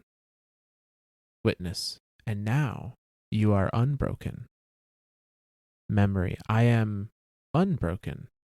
I see your luster, disarming the beasts who dared to approach, their flesh melting in your presence." Witness. "And we see yours." Memory. "I rise, broken and then unbroken. What is this thing that grants life?" Witness. "We are opportunity." "And I am?" Witness. "Ruin." Rhulk. "And what am I meant to do?" Witness. "Ruin." Memory. Your voice subsides, but your luster remains. It is a familiar one, like that of our umbral sun. Rhulk's bane lies nearby, broken in two. You mend it with your luster. It is whole again, but even more so than before, as if imbued with the wrath of a vengeful god. Miles above, I see the axis that sits between our bright city of Lubrae and our shadowed wildlands. By now, my clan must be inside the city. I pocket your luster before I thrust my glaive into the sheer wall that separates me from my vengeance. I lift myself with one hand gripping the slate, then another thrust of the glaive, raising me ever closer towards my goal. No more chances, no more wavering, no more weakness. End of that lore card. Well, the darkness. Well, I guess I don't know. the witness brought life, literally kept him from dying. I mean, you're talking a guy that literally plunged to what everyone thought was a bottomless pit. Turns out it's not bottomless. Uh, Spoiler alert: there is a bottom of the ocean. Weird. But yeah, brings him back to life. He picks up his thing, his glaive, with the pieces of it. Picks up the luster. That was one that kept getting me. Like, what is the luster? So this is interesting. This makes me wonder as well, because luster is presented as a proper noun. It's always capitalized, which means it's a person, place, or thing. Sure. Not a place, not a person. Has to be a thing. I almost wonder if luster is either the name that the witness has given its darkness powers, the powers it derives from the dark. I like it. Or if the witness, similar to the traveler, has the ability to bestow darkness upon other things, and it calls that luster. So holy shit. So it would be. I didn't even think of it of that concept, right? Like gifting the power. Holy shit! Because we always think of like light is giving and darkness taking, but I mean, there's nothing to say that he couldn't just gift it to him. I'm thinking less and less that that's the case, honestly. I'm thinking so too now. I think that the Hive had the philosophy of taking via the sword logic, but a lot of that was also driven by their symbiosis with the worms. Like, they had to feed the worms. They had to take, tribute to feed the worms. I don't necessarily know anymore if that's a hard philosophy of the dark and of the or I shouldn't say of the dark. If that's a hard philosophy of the witness, or if that was a philosophy of the Hive only, because I'm starting to think Hive only. I'm kind of thinking that as well. But only because of our idea of that energy transfer, right? Like, the whole reason this tribute line existed was so it could feed Zita, right? Xita. I don't know how to pronounce your name. The mother worm. I said it Zeta. Yeah. I've heard it Shida too, so I don't know. Who knows? Yeah. I'm gonna say Zeta. We're gonna say Zeta, warrior worm princess. No. Please don't sue us. No, like, I'm starting to think that is a Hive only thing, that to take. They had to take to sate that. I think sate's the right word. To keep that hunger in check. To keep that energy transfer going forward. To the mother worm, right? Like, maybe that's it. Maybe that is just a Hive thing to take, and that the power of light, the power of dark, all of that is just giftable. Or I mean, presumably, like we as Guardians. Presumably, we're being gifted. Yeah, like, we're being gifted stasis. We're communing with the pyramids and getting a power. That's not something we're, resting free from something in the pyramid. That's openly being given to us. It's literally being given to us. And so I think maybe rather than light, light and dark are neutral forces in the universe. Tools. They are a energy. They do not have, presumably, the powers of light and dark. The forces do not have sentience. Yeah. As far as we're aware. They are literally just tools being used by one side or the other. The same way that gravity is a force, the same way that time is a force. Light and dark are in the same venue. And the light that we are gifted by the traveler is not. It is a piece or a understanding or a version of that force. And maybe in this case, when we say we're using stasis as a darkness power, maybe the more accurate term is stasis as a luster power. Maybe we have light and luster, not light and dark, as far as our powers are concerned. Holy shit. Just to throw more words into the alphabet soup that is Fuck. the light and Fuck, dark man. system. I'm telling you, this, like, I'm actually really glad we started with Rhulk's story before we went into light and dark, because this shit's getting deep, man. This shit, we are having so much more revelations this expansion than we've ever had before, and it's well, we've only got fucking 2 intense, expansions man. to go, so I know. Yeah, We got this year and 2 more years worth of the Light and Darkness saga before we figure it out. So, but yeah, the witness chooses Rhulk as worthy of this luster and uses it to unbreak him, to mend him, in a Presumably res him. kind of. Well, I don't want to say presumably res him, because he never says that he was dead. He just says that he was broken. He was broken, yes. So, and that might be a distinction. The witness, it is very much apparently the witness's ideals that, like, you don't bring life back. If life couldn't prove it was meant to exist, then it wasn't meant to exist. So I don't know that. But that doesn't mean you couldn't heal something, right? Like heal something that isn't broken. So he's not bringing life back, or the witness isn't restoring life.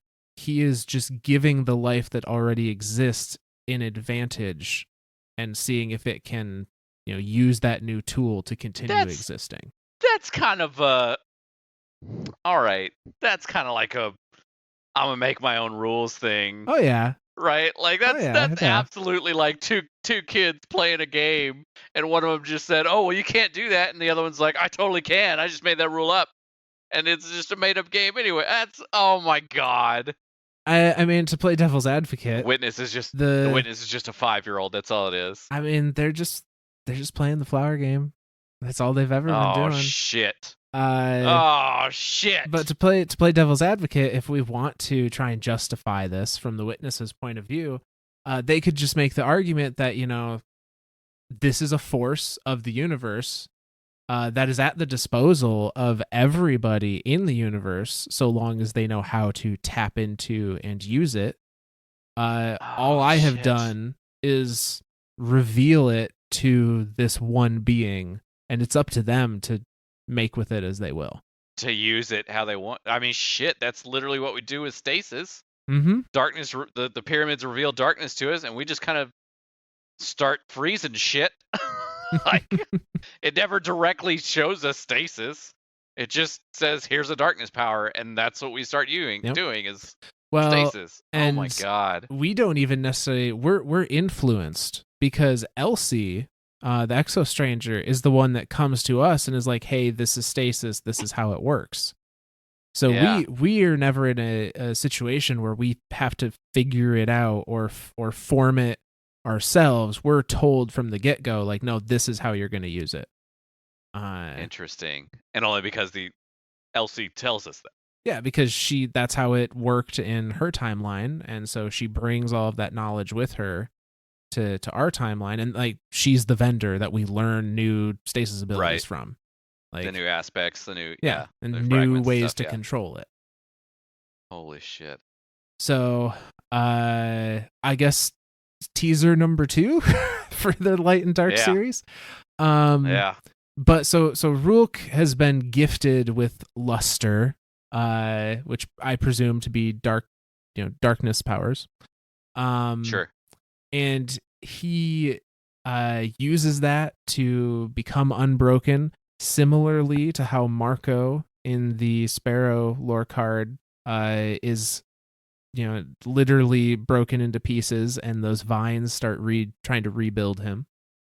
And it's just freaky too. Yes. What's left of Marco pulls the trigger. Like, what the fuck do you mean? What is left of Marco? Like, what the hell? What is happening? Yeah, that's a freaky lore card.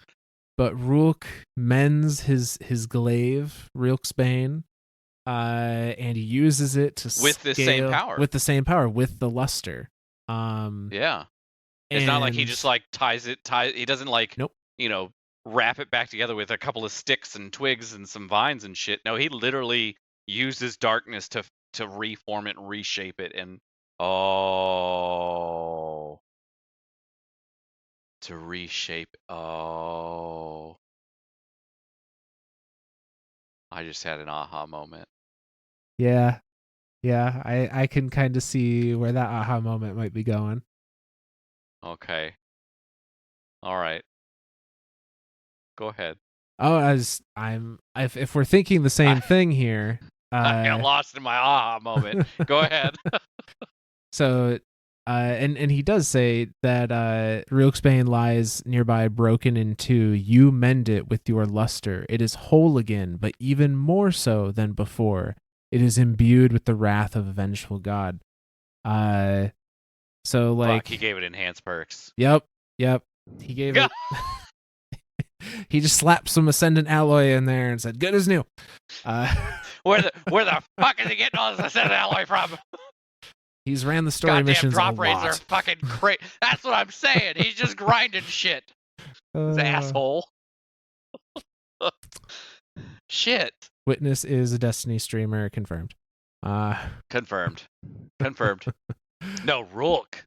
Oh no, because he got gifted it. Yep. It's a witness. All right. Yep. All right.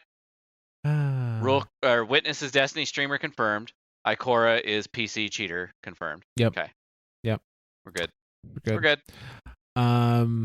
So with his newly formed Rhulk's Bane glaive, he scales the wall of the abyss, moving towards the city, saying, "No more chances, no more wavering convictions, no more weakness.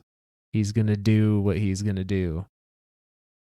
And that brings us to the last lore card in the Shattered Suns book, called Liberated.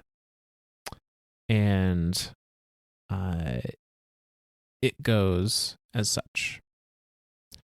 Rhulk, I know what happened next. I do not need to see it again. Memory, I rend mother's flesh. Rhulk, do you not hear me? Memory, I remove father's head from his neck. Rhulk, this is madness. Memory, none escape my wrath. Not even the little ones, not even civilians. The city watches in horror. They know what I am. Rhulk, this must stop. Memory, their faces inform only of relief. Stop. Their faces inform only of relief.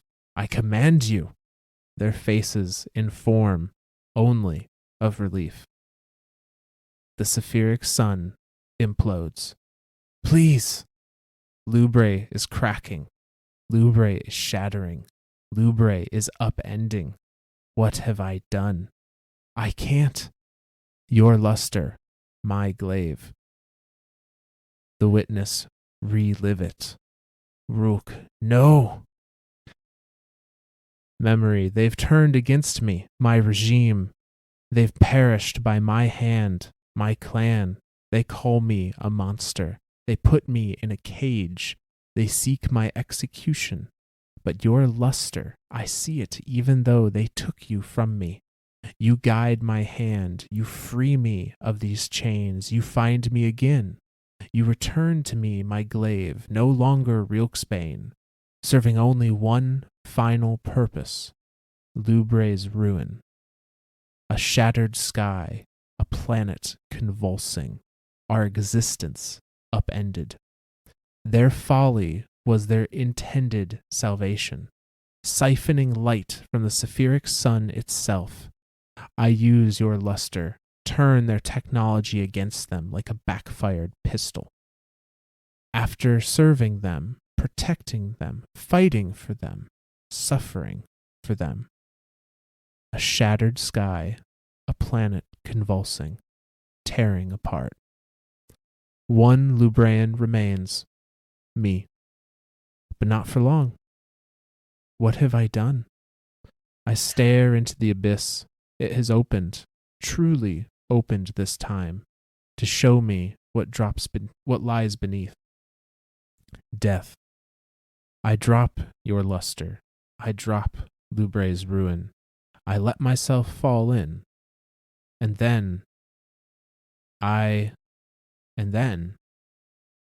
am here with you, my witness. Witness. And what do you feel now? Devoid of family, devoid of the regime, devoid of Lubre. What do you feel here in our embrace now that they are gone and you are left? Rhulk opens his eyes, crawls forth through the blackened solution that engulfed him all this time, emerges from the wall of obsidian like miasma to find his luster, to find Lubre's ruin. Taking them, he rises to his feet. Witness, what do you feel, my child? Rhulk. Relief. And thus ends the Shattered Suns lore book. Jesus. So he kills everyone. He literally activates the upending. Yep. Whatever device was whatever device that was powering the city, he basically backfires it and blows up his planet and blows up his sun and literally kills everything. And the fact that he calls it upending, that's what makes me think that like upending is truly like some type of siphoning energy thing. Could be. Because that's what we're fighting inside the pyramid. Or that's what we're fighting on top of inside the pyramid when we face Rhulk. And it is siphoning energy from the worm, which we've theorized that that's the whole reason for the tribute line, is that energy has to come from somewhere. Because it exists in our reality, it has to come from somewhere. That energy has to be transferred. It can't just be created. So he's siphoning it from one to the next. And I'm thinking that the upending that's in the pyramid that Rhulk has created and wants to use is so much more powerful than just blowing up a planet. It's literally trying to blow up a reality. And so it needs so much more power to power it, which is why that entire tribute line has existed for 1 billion years. Yeah. So yeah. Yeah. So yeah, he's it. He's the last one left. He's it. That's it. And now it is interesting here because even up till the very final moments in Rhulk's memory, he's defeated. He's he gives in. He's just ready to be done. He jumps into the abyss. And the witness presumably saves him and puts him in this black solution that has engulfed him.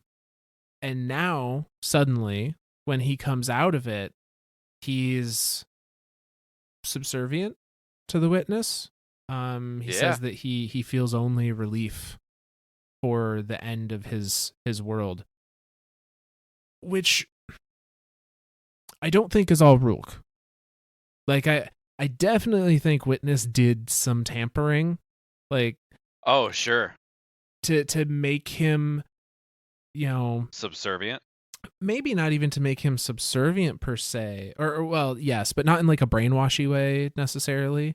Not in the same way like that the Taken are, because the Taken have no will of their own. Okay. Rhulk very clearly has his own Rhulk mind definitely has a will. Yeah. And will. But maybe by reliving these memories, the witness is in some way literally carving the emotions these memories elicit out of him. Like he's saying, feel this so that I can cut it away. And then you will only feel, what I only deem... feel relief. Only feel what I need you to feel. Yeah. Oh shit. Very sword logic, right? Like, holy shit.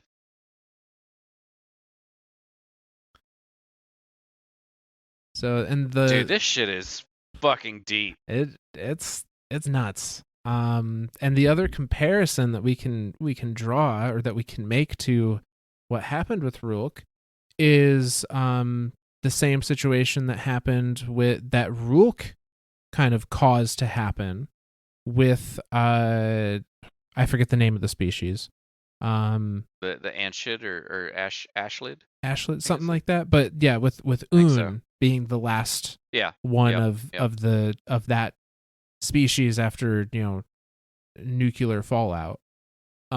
Um, and the same kind of thing. Like he says that Un looks upon him with the same eyes that I looked upon you, my witness. So it might just be that like they're just broken to the point where they just don't have emotion. Well, I shouldn't say that because Rhulk very clearly has emotion. Um, I they, mean, does he though? Like I even mean, when we're fighting him, I mean, the he only emotion shows. I feel conveyed is like hate. Yeah, I mean, he Like, shows contempt for us. He shows dislike for Savathun and disapproval for the idea of her becoming a disciple. Um, sure, sure. Yeah, okay. So maybe not completely devoid of emotion, but definitely broken. yes, Definitely whatever drive or whatever will or oh, maybe that's what makes him more susceptible to darkness. Is that drive is broken, right? the Because like light drive every for time what? well, well maybe okay. So we theorized that ghosts res what they see as somebody that has drive, that has passion, that has something in them that keeps them moving forward. And I'm curious if darkness is the opposite of that, right? Like Okay. what makes them so subservient to the witness is that they have been broken of all will and all drive and all everything, and the only thing they see as relevant, because like throughout this whole lore book, right, it's this thought of like this act is pointless, like this life is pointless, like everything is doesn't even matter, like what even matters. And so then when it comes to the witness itself, it's very much this devotion, this level of and like what you're saying, where he's forcing him to relive these memories so he can cut out the emotion tied to it. So it's now just an action that has happened, and now he is just, for lack of a better term, emotionless, but not completely emotionless. And I think that would break somebody of their will, of their drive, of whatever, to now only be devoted as a disciple, right? Like as a disciple of the witness. Yeah, no. I like that thought process. So kind of trying to state it in a different way as I'm wrapping my head around it. I'm Like you telling you, said, man, this shit is deep. the It's hard. the light chooses a guardian or chooses a light bearer. We theorized based on, like you said, based on having a passion, having a drive, having um a unending motivation to move forward. Yep. And if we're assuming opposites here, then, and as Oh we've my seen in the two god. instances that we have, Un and Rhulk, the Yep. dark maybe chooses those that have nothing left to like do, are empty, have nothing left to be a Yeah. motivator. And it Yeah. the or I should say the witness chooses those that have nothing left to be a motivator, and the witness makes itself be what they're motivated towards. Because Rulk is I like very that. like is very affectionate's the wrong word, but like Passionate? passionate about the witness. Sure. He talks Sure. about My all, witness. yeah, my witness, and he does everything for the sake of his witness, and Yeah. wants the witness to forgive his failures, and so on and so So forth. very, very subservient. Very, very, yeah. Yeah, I say almost in the same vein as like a very devoted this is a poor example, but a very devoted like general to a king of a kingdom or something like that. Like their life is not for themselves, their life is for this higher person that they are devoted to. Yeah. I've got a lot of comparisons that Rulk is very much taking it as Rulk is very much being fanatical towards the witness, as in that Mm-hmm. whatever the witness says Yeah. is law, whatever the witness says is everything. Like that's the only reason to live, that's the only reason to serve, that's the only reason to do anything, is to follow whatever the witness is preaching, essentially. And that's yeah. Remember, kids, extremism is not as good as you think it is. Just because you like eating Oreos doesn't mean you should eat nothing but Oreos. Maybe have a Chips Ahoy every once in a while. Hashtag please sponsor us, Nabisco. Um, Variety is the spice of life. Variety is the spice. Take this from a cook, ladies and gentlemen. Man, this is a deep freaking topic, man. This It is. They're getting into some pretty interesting murky waters with some of this. They are not fucking around. Like they are just. And I love it. I genuinely love it. I like the idea that they're not pulling punches. They're just like, this is what it is, and this is how it's gonna be. Like I like that. I really do like that. So I'll say that is the ending of this lore book, and also kind of the end of Rhulk's story as is available to us at currently in game. Maybe there'll be more that we learn later on, maybe not. But say I'm excited to find out more. Maybe not about Rhulk, but maybe Un. Maybe Un will show up as another disciple, or Oh, I'd be super happy to see him as like another boss or some sort, like yeah, maybe of the dungeon or something next season. Like that, I think that'd be kind of cool. Yeah. yeah. So I've been very happy with everything that has come out of the expansion lore related. I think it has been knocked out of the park. I was as far as lore and story, 100%. I was a little skepticist about some of the other stuff that's in there, that's in the expansion, but I have thus reevaluated it and said, you know what, I do like it. I like the direction that a lot of this stuff is going. I will admit, I did not like weapon crafting. I am now. I'm hesitant to say this, but I actually do like the idea, the theories behind weapon crafting, and even to go as far as say the implementation of weapon crafting. I think it could be a little bit better. Mm-hmm. I think that there are areas that could be improved on, but as with any live service game, that's a learning process, right? Like that's we as the player, like you can only test shit so much with internally until you put it out to everyone in the world and say, well, this is what we've got, and to hear feedback come back and go, well, people are going to grumble, people are going to gripe, that's how the world is. So yeah, no, I do, I like everything so far that I've seen, and even the stuff I haven't seen, like whatever the hell's happening with the psyop mission. But yeah, I think we've kind of completed our lore readings for the night. If we want to Sweet. kind of wrap things up a bit. Yeah. Before you Well, before you do thank yous and such, I'm gonna use this opportunity to do a self plug, which I did last time as well. This is gonna become a regular thing.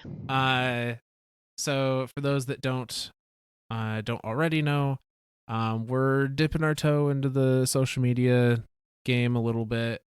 We have a Twitter that is just at Myths and Stories, same way that the show's name is spelt. I also have one that's at Mythborn, and just gonna be posting, when new episodes are up and things like that. If we get a number of people on there, maybe we'll have some opportunity for Q&A of some sorts. What burning questions you have about the lore, those kinds of things. Those are just ideas that I think would be fun to do at some point. So those exist if you want to reach out to us in a kind and respectful manner. I am all for that. If you choose not to do so in a respectful manner, you will immediately be blocked on those. So yeah, god dang right. For you consider yourselves forewarned. But yes. but yeah. So those resources are out there for those that want to engage in any way, or if you just want to follow it to see when new episodes are up.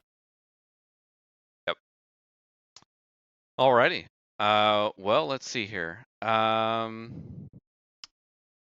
guess thank you, Disney, for coming up with all these ideas. You know, we're just borrowing them. Yeah, that's my thank you tonight. Thank you, Disney. That's like 2 weekends in a row or 2 weeks in a row that I've thanked some sort of Disney. I've got to come up with some other thank you. Disney's becoming the new Savathun, right? Like I thank Savathun Yeah, almost every episode of the freaking lore intro of the Books of Sorrow. Now Disney is up there. Savathun is the mouse. Oh shit. Mickey Mouse is Savathun. If a Disney jingle ever comes out that uses the same chord progression as Savathun's song, we're all in trouble. I'm gonna memorize it. Oh, yeah. It's gonna be stuck in my head, and I'm gonna hum it every freaking raid because that's what I do. Like, for those of you out there that don't know, I do love a good musical. So yeah, do love me some musicals. So yeah, so thank you, Disney, for coming out with some cool musicals and ideas, and for buying Lucasfilms and the Marvel Universe and literally everything in existence. Yeah. I don't know if that's deserving of a thank you, but there it is. There it is. Myth, you got any? I just want to say thank you to all the people that are listening to our batshit insane theories and crazy talk. Say we do appreciate everybody tuning in and listening to this little thing that we never thought would reach more than 5 people. So that's you keep us going. You guys are the true champs. And of course, as always, thank you, Myth, for joining me tonight, as you do every night, and doing all the homework and just letting me ramble. So, well, with that, from all of us lore nerds to all of you guardians out there, we'll see you next week.